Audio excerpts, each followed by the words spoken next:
Welcome to your science classes. मेरा नाम अभिषेक है और आज मैं आपको लेकर आया हूं क्लास 10 के chapter first chemical reaction and equation का topic energy change in chemical reaction. पिछली क्लास में हम लोगों ने पढ़ा था टाइप्स ऑफ केमिकल रिएक्शन, जिसमें हमने बात की थी कॉम्बिनेशन रिएक्शंस की और डिकम्पोजिशन रिएक्शन की। लेकिन आज हम बात करेंगे कि कौन सी कॉम्बिनेशन रिएक्शन हमारी एक्सोथर्मिक रिएक्शन कहलाती है और जितनी भी डिकम्पोजिशन रिएक्शन है वो एंडोथर्मिक कहलाती हैं। आज इस कॉन्सेप्ट को भी समझेंगे कि एक्सोथर्मिक रिएक्शन किसे कहा जाता है और एंडोथर्मिक रिएक्शन किसे कहा जाता है। तो बच्चों, जैसा कि आप लोग बात करते हैं किसी भी केमिकल चेंज या किसी केमिकल रिएक्शन के अंदर, तो उसके अंदर जितने भी सब्सटेंस इन्वॉल्व होते हैं उनकी अपनी एक फिक्स अमाउंट ऑफ एनर्जी होती है जिसे हम केमिकल एनर्जी कहते हैं, और यही chemical energy other form of energy में कन्वर्ट होती है। जैसे कोई भी केमिकल रिएक्शन है, for example A react B produce C and D, these are reactant and these are products। अब यहाँ पर इस रिएक्शन में एनर्जी का या तो एब्जॉर्प्शन होगा या एनर्जी एवॉल्व होगी या एनर्जी इवॉल्व होगी। तो यानी अगर एनर्जी इवॉल्व हो रही है या एब्जॉर्ब हो रही है, और ये किस पर डिपेंड करता है? ये डिपेंड करता है रिएक्टेंट की केमिकल एनर्जी और प्रोडक्ट की केमिकल एनर्जी के डिफरेंस पर। अगर रिएक्टेंट की केमिकल एनर्जी प्रोडक्ट की केमिकल एनर्जी से ज्यादा है तो ये रिएक्शन में एनर्जी क्या होगी? इवॉल्व होगी। और यदि रिएक्टेंट की एनर्जी प्रोडक्ट की एनर्जी से कम है तो यहाँ पर एनर्जी एब्जॉर्ब होगी। अंडरस्टूड बच्चों? इसके बाद हम बात करते हैं केमिकल एनर्जी का कन्वर्जन। जैसे कि हमने बात की यहाँ पर, फॉर एग्जांपल केमिकल एनर्जी का जो एब्जॉर्प्शन और इवोल्यूशन होगा वो कई फॉर्म्स में होगा। For example heat, for example sound, for example light, for example electricity. यानी energy evolve in these form of energy. तो सबसे पहले हम एग्जांपल हीट से ही स्टार्ट कर लेते हैं। तो बाय हीट अगर देखें या energy released in the form of release और absorb in terms of heat, यानी ऐसी रिएक्शन जहां पर हीट एब्जॉर्ब हो या इवॉल्व हो। तो इसके बेसिस पे हमने यहाँ पर दो टाइप्स की रिएक्शन के बारे में डिस्कस करने वाले हैं बच्चों। One is that exothermic reaction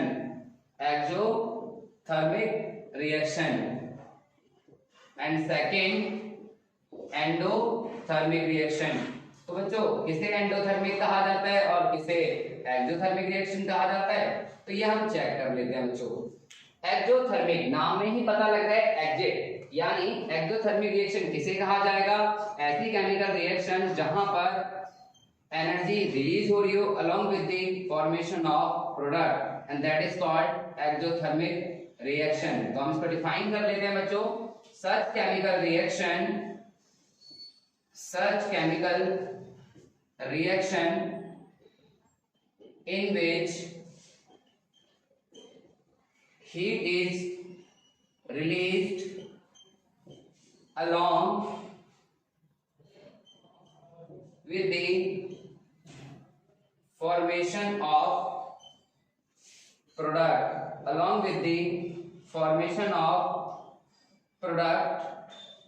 is called exothermic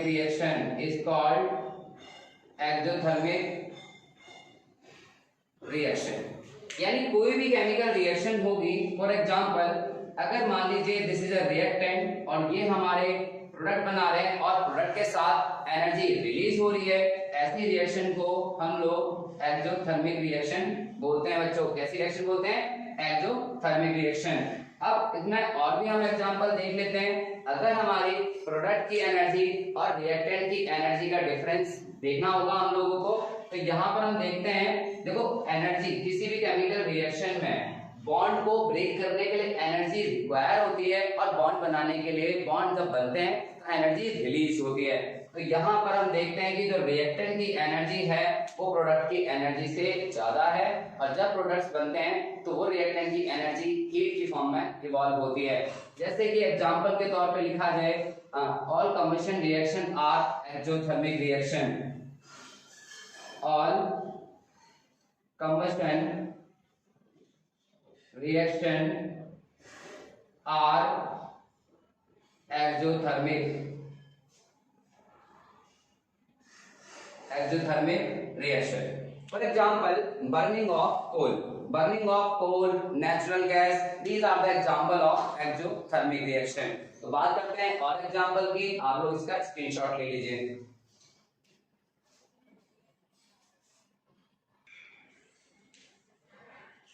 तो बच्चों बात करते हैं एग्जांपल ऑफ एक्सोथर्मिक रिएक्शन। तो first example is that burning of coal. For example burning of coal. तो जब भी किसी कोयले को बर्न किया जाता है बच्चों, it produce carbon dioxide along with heat and light also. तो इस तरह की रिएक्शन जिसमें हीट इवॉल्व होती है, ऐसी रिएक्शन को हम लोग एक्सोथर्मिक रिएक्शन कहते हैं बच्चों। और भी एग्जांपल हम लोग देख सकते हैं, burning of natural gas, burning of natural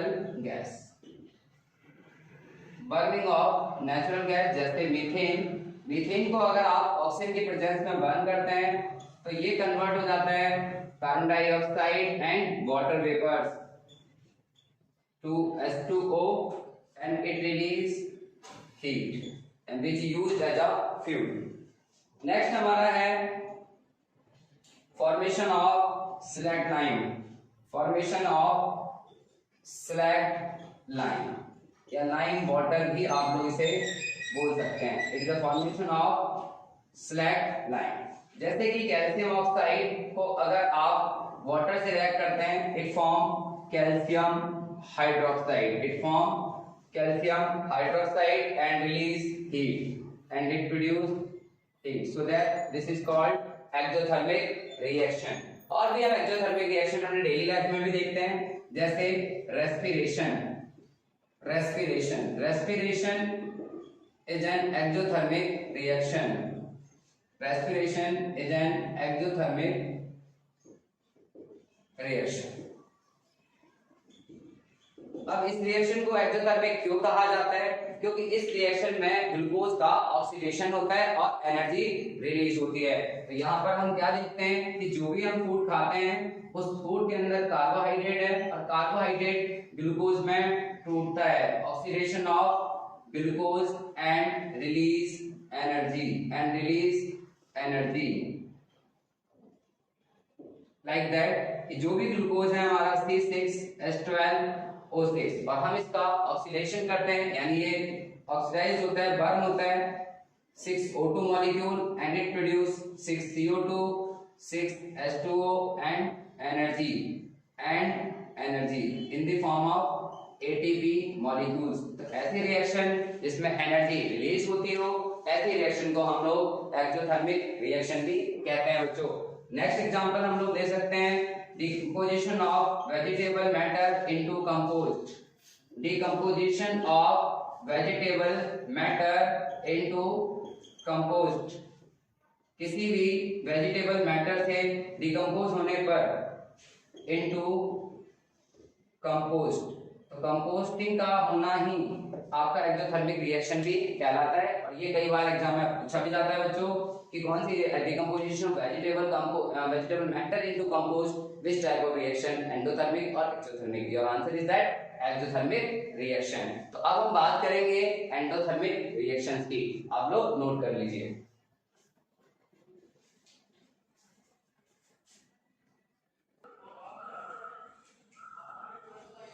बच्चों तो बात करते हैं बच्चों हम लोग एंडोथर्मिक रिएक्शन। जैसा कि अभी हमने पढ़ा एक्सोथर्मिक रिएक्शन और अब हम बात करेंगे एंडोथर्मिक रिएक्शन। एंडोथर्मिक रिएक्शन किसे कहा जाता है बच्चों? यानी ऐसी रिएक्शन जिसमें हीट एब्जॉर्ब हो, यानी such reaction in which heat is absorb is called endothermic reaction,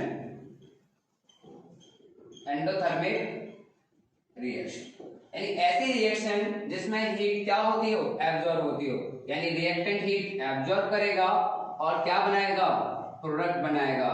ठीक है, तो इस तरह से यहाँ पर हीट का एब्जॉर्प्शन होता है, यहाँ पर रिएक्टेंट की एनर्जी प्रोडक्ट की एनर्जी से कम होती है, इसीलिए यहाँ पर हीट क्या होती है, एब्जॉर्ब होती है। तो इसमें बहुत सारे एग्जांपल हम लोग देख सकते हैं, जैसे decomposition of calcium carbonate, decomposition या thermal decomposition of calcium carbonate. Calcium carbonate को बच्चों लाइमस्टोन भी कहा जाता है। तो कैल्शियम कार्बोनेट का जब डिकम्पोजिशन हम लोग करते हैं और यहाँ पर एक साइन यूज करेंगे delta, that is used for heat. तो calcium oxide and carbon dioxide, there are two product will be form decomposition of calcium carbonate. Second example हम ले सकते हैं डिकम्पोजिशन ऑफ पोटेशियम क्लोरेट, अगर पोटेशियम क्लोरेट को हम लोग 2KClO3 that is called potassium chlorate, अगर हम इसको हीट करें तो ये हमारा बन जाएगा पोटेशियम क्लोराइड एंड 3O2। तो यहाँ पर भी पोटेशियम क्लोरेट को डिकम्पोज हुआ और वो दो कंपाउंड्स में और एक एलिमेंट्स में टूट गया, एक सिंगल कंपाउंड और एलिमेंट फॉर्म हो रहा है potassium chloride and oxygen, and this is called potassium chlorate. Now third example देखते हैं हम लोग, जैसे फॉर्मेशन ऑफ मेथनॉल या methyl alcohol, formation of methanol. तो बच्चों मेथनॉल का यूज डीनेचुरेटेड अल्कोहल बनाने में भी यूज किया जाता है। Some amount of methanol is mixed with ethanol, यानी अल्कोहल में इसको मिक्स किया जाता है ताकि ये डीनेचुरेटेड हो जाए, जिससे कई मेडिसिन कंपनी में भेजा जाता है अल्कोहल को। तो जो वहां के वर्कर्स हैं वो उसे कंजप्शन ना करें, इसीलिए उसको पॉइजनस बना दिया जाता है बाय यूजिंग मेथनॉल। तो मेथनॉल का जो फॉर्मेशन है वो किस तरह से होता है हम लोग देखते हैं। जैसे इसका फॉर्मेशन होता है कार्बन मोनोऑक्साइड गैस और वो हाइड्रोजन से रिएक्ट करता है। Carbon monoxide gas react with hydrogen and it produce methanol CH3OH। It is the formula of methanol CH3OH। तो फॉर्मेशन ऑफ मेथनॉल या हम इसको बोल सकते हैं मिथाइल एल्कोहल। तो ये भी एक हमारी एक एंडोथर्मिक रिएक्शन है, यहाँ पर एनर्जी का एब्जॉर्प्शन होता है टू फॉर्म मेथनॉल। और लास्ट हमारी रिएक्शन जो है बहुत इंपॉर्टेंट रिएक्शन जो है, जो कि हमने पहले भी कई बार पढ़ी है, फोटोसिंथेसिस। तो photosynthesis is a endothermic reaction. क्यों? क्योंकि यहाँ पर सनलाइट का एब्जॉर्प्शन होता है क्लोरोफिल के थ्रू और वो कन्वर्ट हो जाती है केमिकल एनर्जी में। तो जैसे कि फोटोसिंथेसिस रिएक्शन बच्चों आप सभी लोगों को पता है, 6 carbon dioxide 6 water molecule in presence of sunlight and chlorophyll, this reaction will take place. Chlorophyll trap the light energy and convert into chemical energy, and chemical energy break down the water. तो ये हमारा बना लेता है C6H12O6 and 6 oxygen. So photosynthesis reaction is also a endothermic reaction. And next section और ले लेते हैं हम लोग electrolysis of water. तो वाटर का इलेक्ट्रोलाइसिस भी एक प्रकार का एंडोथर्मिक रिएक्शन है, जो कि मैंने पहले भी आपको बताया। वाटर जिसके अंदर हम इलेक्ट्रिसिटी पास करते हैं, तो ये हमारा डिकम्पोज हो जाता है 2H2 and O2। तो इस तरह से हमने देखा कि कई सारी रिएक्शन के थ्रू हम लोगों ने एक्सप्लेन किया कि एंडोथर्मिक रिएक्शन होती क्या है। एंड ऐसी केमिकल रिएक्शन जहां पर एनर्जी का एब्जॉर्प्शन होता हो, ऐसी रिएक्शन को हम लोग एंडोथर्मिक रिएक्शन बोलते हैं। अब हम और भी कुछ अलग टाइप की रिएक्शन भी देखते हैं, जहां पर किस तरह से केमिकल एनर्जी इलेक्ट्रिकल एनर्जी में कन्वर्ट होती है और इलेक्ट्रिकल एनर्जी केमिकल में, एंड कैसे केमिकल एनर्जी लाइट एनर्जी में कन्वर्ट होती है और कैसे साउंड एनर्जी केमिकल या केमिकल एनर्जी साउंड एनर्जी में। तो वो बात करते हैं, तब तक आपसे नोट कीजिए।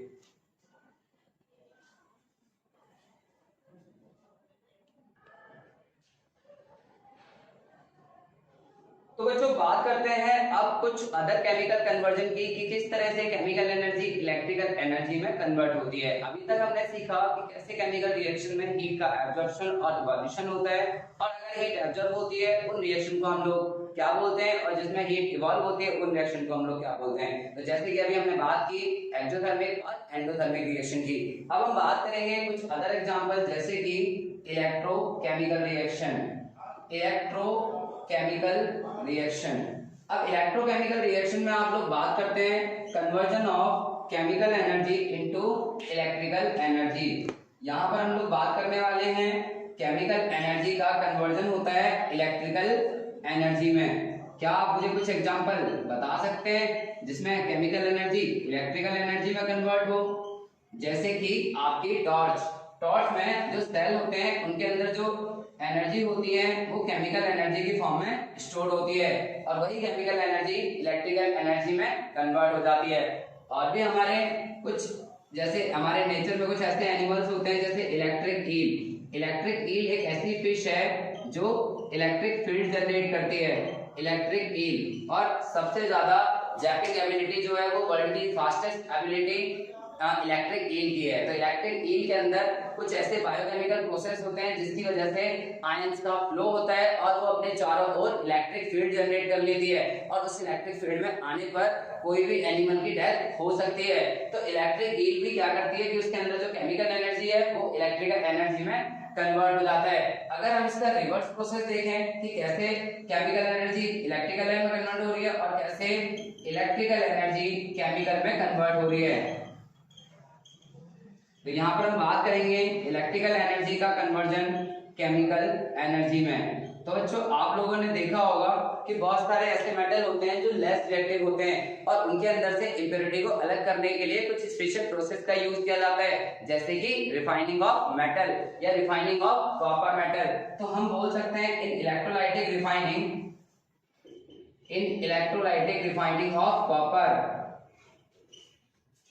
इन electrolytic refining of copper metal. तो यहाँ पर कॉपर मेटल, कॉपर और सल्फेट दो आयंस में टूट जाते हैं और प्योर कॉपर हमें ऑब्टेन होता है। तो इस तरह के प्रोसेस में हम लोग यूज करते हैं, केमिकल एनर्जी का कन्वर्जन होता है, मतलब इलेक्ट्रिकल एनर्जी का कन्वर्जन होता है केमिकल एनर्जी में। और भी रिएक्शंस हैं हमारे पास जैसे कि केमिल्यूमिनेसेंट।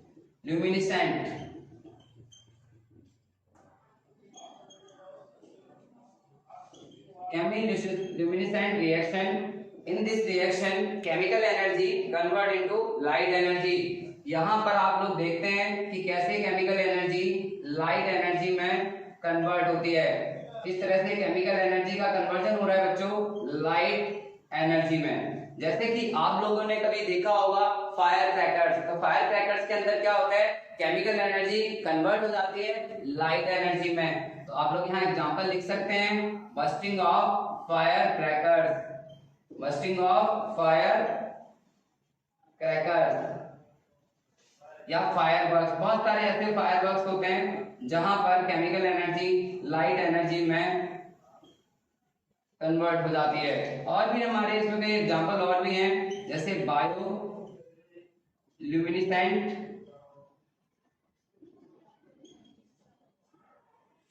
रिएक्शन या बायोल्यूमिनेसेंट रिएक्शन, जो कि हमारा कभी बच्चों आपने देखा होगा Firefly glow at night because एक स्पेशल प्रोटीन प्रेजेंट होता है जो ऑक्सीडेशन होने पर लाइट एनर्जी रिलीज करता है। फायरफ्लाई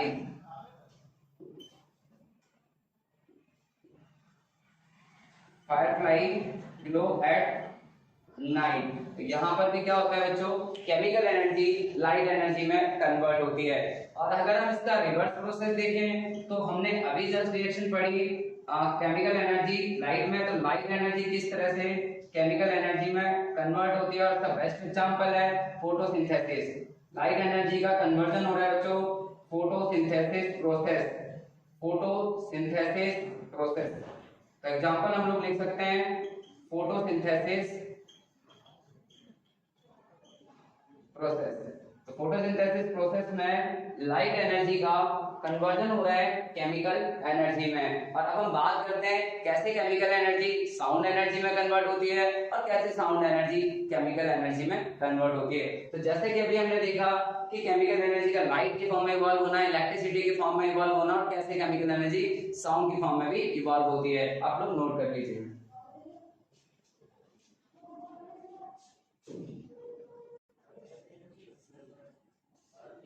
तो बच्चों बात करते हैं कि किस तरह से केमिकल एनर्जी हमारी साउंड एनर्जी में कन्वर्ट होती है। तो जैसे कि हमने देखा केमिकल एनर्जी का कन्वर्जन, अब हम बात करेंगे किस तरह से केमिकल एनर्जी हमारी साउंड एनर्जी में कन्वर्ट हो रही है। बच्चों साउंड एनर्जी, कभी आपने देखा होगा कि जब कोई मेटल एसिड से रिएक्ट करते हैं, for example zinc metal react with sulphuric acid and it produce hydrogen gas, it produce hydrogen gas, and to test the hydrogen gas, to check the hydrogen gas, a burning matchstick near a hydrogen gas, the gas will burn explosively with the pop sound। अगर आप एक जलती हुई candle hydrogen gas के near लेकर जाते हैं तो आपने देखा होगा hydrogen gas burn explosively with a pop sound, with a pop sound. तो इस तरह से हमने देखा कि केमिकल एनर्जी का कन्वर्जन हो रहा है साउंड एनर्जी में। और भी कई तरह के प्रोसेस होते हैं, जैसे अल्ट्रासाउंड हो गया, जो बैट्स होते हैं वो भी अल्ट्रासाउंड प्रोड्यूस करते हैं, ठीक है, बैट्स के अंदर भी होता है। और हम देख रहे हैं आप साउंड एनर्जी का कन्वर्जन केमिकल एनर्जी में, साउंड एनर्जी का कन्वर्जन केमिकल एनर्जी, किस तरह से साउंड एनर्जी केमिकल में। तो बच्चों एक एसिटाइलिन गैस का यूज किया जाता है, जिसका यूज करते हैं वेल्डिंग में, acetylene gas used in welding. तो एसिटाइलिन गैस जो है हमारा C2H2, this is the formula of ethyne. और जब ये रिएक्ट करती है यहाँ पर एनर्जी जो है वो साउंड की, जब यहाँ पर C2H2 को हम साउंड के फॉर्म में एनर्जी देते हैं तो ये ब्रेक डाउन हो जाता है carbon and hydrogen 2C and 2H। तो ये एक स्पेशल टाइप की रिएक्शन है जो कि लैबोरेटरी में की जाती है by using sound, absorb sound. तो यहाँ पर हमने देखा कि साउंड एनर्जी का कन्वर्जन हो रहा है केमिकल एनर्जी में। तो बच्चों आज की क्लास में हम लोगों ने जाना किस तरह से एनर्जी में चेंज आता है केमिकल रिएक्शन में। तो हम लोगों ने देखा कि केमिकल रिएक्शन में एनर्जी या तो एब्जॉर्ब होती है या इवॉल्व होती है, और वो एनर्जी या तो हीट की फॉर्म में एब्जॉर्ब या इवॉल्व होगी, या लाइट की फॉर्म में, या इलेक्ट्रिसिटी या साउंड की फॉर्म में। अगर एनर्जी हीट की फॉर्म में एब्जॉर्ब और इवॉल्व होती है तो हमने रिएक्शन को दो भागों में डिवाइड किया, एक्सोथर्मिक रिएक्शन, एंडोथर्मिक रिएक्शन। अब एक्सोथर्मिक रिएक्शन में क्या होता है कि हीट रिलीज होती है along with the formation of product, but endothermic reaction में हीट एब्जॉर्ब होती है in the reactant to make product. तो एक्सोथर्मिक और एंडोथर्मिक के हमने काफी एग्जांपल देखे, और कुछ एग्जांपल हमने ऐसे भी देखे जहां पर एनर्जी का कन्वर्जन एक दूसरी एनर्जी में कन्वर्ट हो रहा है। तो बच्चों नेक्स्ट क्लास में मिलते हैं हम लोग नेक्स्ट टाइप ऑफ रिएक्शन के साथ। आज की क्लास में हम लोग इतना ही पढ़ेंगे।